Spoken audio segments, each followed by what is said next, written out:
First of all, I'd like to say thank you to the Navy League for hosting the event. I have never been to an event like this, although I was Sailor of the Year a couple years ago. It's a great event to bring my family down, get hosted at a really nice hotel. Great meal at Fleming's last night, I must say. Wasn't expecting those prices, but I didn't have to pay.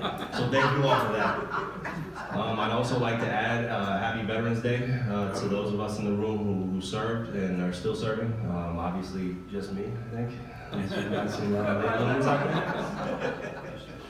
Okay, so a little bit about myself. So I'm a third generation military man. My grandfathers on both sides served in the military. On my mother's side, the Navy. On my father's side, the Air Force. He served during Vietnam. My father served in the Navy 22 years. He was a retired senior chief. My brother also served in the Navy. He did a couple years and then he got out. He was the smarter of the two. So I joined because of a few different reasons. Obviously, family legacy was a part of that, and I think that's important as I stand here in front of you guys today. I sat at a table full of veterans back there, and when we talk about legacy, that's really important to me, and that's something I hold extremely near and dear. And any chance I get to come talk to a group of veterans or share some time with them, that's always something I look forward to and cherish. So for me, again, family legacy was a big thing. Another thing was high school, not my best time. Didn't have the grace to maybe get into a college I wanted to go to, so I needed to look for resources elsewhere. So of course we all know the Navy, the military has a great TA program. The GI Bill is a great resource for all of us, so I look forward to that. And then of course traveling. I've been to places I never imagined I'd see in the military, and I'm grateful for those opportunities. So my career started out boot camp, obviously, went to Great Lakes. This is after they closed down the one in San Diego and the one in Orlando. But Great Lakes, terrible place to have boot camp. I'll just throw that out there. It was freezing cold when I went. I went in February, and it was brutal, absolutely brutal. After I finished boot camp, I went to ITA school. For those of you guys in the room, ITs, we are what they made when they put RMs and data processors together. So we do both radio communications and computer stuff, for lack of better terms, right?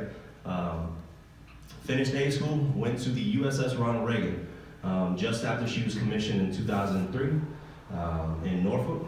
Brought her around, so my first cruise was a cruise around South America. So my first port visit was Rio de Janeiro. So for a young 18-year-old guy that was single, Rio was quite the port to hit my first time around. After that, we went to Peru and then Chile, and then finally we made our home up here in San Diego. So after the USS Ronald Reagan, I decided to go IA. This is about the time we invaded Iraq. We were in Afghanistan. I had been chomping at the bit. I wanted to do a little more with myself, with my career, and contribute a little more. So I was looking for every opportunity I could to go to Iraq or Afghanistan and put boots on the ground. That opportunity kind of came. I ended up getting an IA individual augmentee tour to Bahrain, where I was basically working at US NAVCENT, which is Naval Central Command, which controls all the assets in that AOR. So I worked there for 6 months, came back to the USS Ronald Reagan, and from there I went to Japan. I went to Yokosuka, Japan. I was at Commander Submarine Group 7 for about a year there. I worked with the communications for the submarines operating in both 5th and 7th fleets. That's the Persian Gulf and also Westpac, for those of you who are unfamiliar. Finished up my tour there, came back here to San Diego. I did a couple years at this place called NMCI Deck San Diego. So basically I was thrown in this training pipeline to get a whole bunch of civilian IT certifications. And that was a great benefit to me and everybody who was there. Okay, so they basically threw us into this pipeline and they prepared us if we wanted to get out, to get out of the Navy and go into a civilian job where we would have all the certifications we needed to walk in and basically a seamless transition, right? So finished NMCI. We were still in Afghanistan. This is after the Iraq pullout, still in Afghanistan. So again, I'm still wanting to get out and contribute some more. So I decided to go to an IA in Afghanistan this time. And this time I actually get to go to Afghanistan. So I spent about 6 months in the eastern part of Afghanistan in this border town called Torkham. I don't know if any of you are familiar with it, but this was post Salalah incident. So the Salalah incident was a cross-border fire incident where a bunch of Pakistani military men were killed on the border by friendly fire. So afterwards they set up this border outpost, and our jobs at the border outpost was to build a tripartite relationship between the Pakistanis, the Afghans, and the US military, and also to deconflict any cross-border fire incidents that took place. So that was the most rewarding tour of my career, hands down.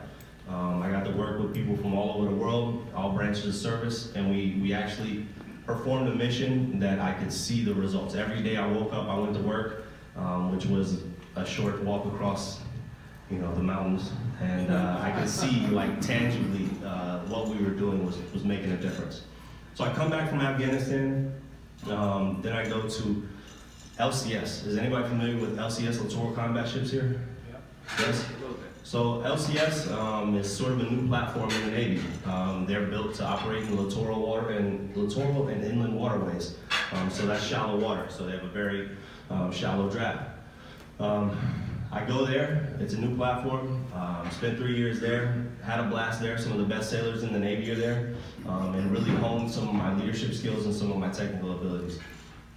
Finally, I get done there and I come to Beachmaster Unit One over at Coronado, NAB, and that's where I've been ever since, 2 years now about. And I'm loving my time there. It's a short billet for me, so I'm getting a lot of opportunities to do education, spend time with the family, which I always love. And that's about the history of my career so far. I also want to say thank you to my wife and my daughter for being here and being a rock in my life and my career.